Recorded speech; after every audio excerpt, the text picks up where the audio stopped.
অনেক ছেলেরাই ভাবে ঘুমের মধ্যে স্বপ্নদোষ হলে বা হস্তমৈথুনের মাধ্যমে বীর্যপাত হলে শরীর অনেক বেশি দুর্বল হয়ে যায়, স্মৃতিশক্তি কমে যায় বা শরীরের ওজন কমে যায়। আসলে কি তাই?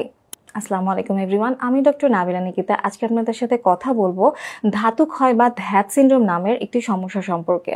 ধাতু ক্ষয় বা ধ্যাত সিনড্রোম রোগটি কি?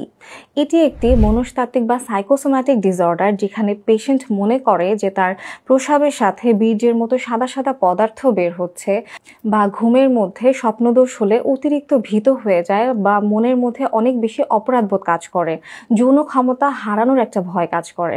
এর ফলে তার মাথা ঘোরা, শরীর অনেক বেশি দুর্বল লাগা, স্মৃতিশক্তি কমে যাওয়া, এই ধরনের ভ্রান্ত ধারণাগুলো তার মনের মধ্যে সৃষ্টি হয়। স্বপ্নদোষ বা হস্তমৈথুনের মাধ্যমে বীর্যপাত হলে শরীরের ওজন কমে যাচ্ছে, এই ধরনের ভ্রান্ত ধারণাও কিন্তু সে পোষণ করে। এর কি কোনো সমাধান নেই? অবশ্যই আছে।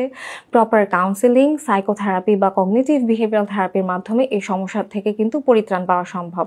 প্রয়োজনে অ্যান্টিডিপ্রেসেন্ট বা অ্যানজিওলাইটিক মেডিসিন কিন্তু গ্রহণ করা লাগতে পারে, এটি অবশ্যই একজন চিকিৎসকের পরামর্শ অনুযায়ী। আরেকটা অ্যাডভাইস আমরা চিকিৎসকরা আপনাদের দিয়ে থাকি, সেটা হচ্ছে আপনি যদি অবিবাহিত হন তাহলে দ্রুত বিয়ে করে ফেলুন। আশা করছি ভিডিওটি ভালো লাগবে। ভালো থাকবেন সবাই, দেখা হবে নেক্সট কোনো ভিডিওতে। ধন্যবাদ সবাইকে।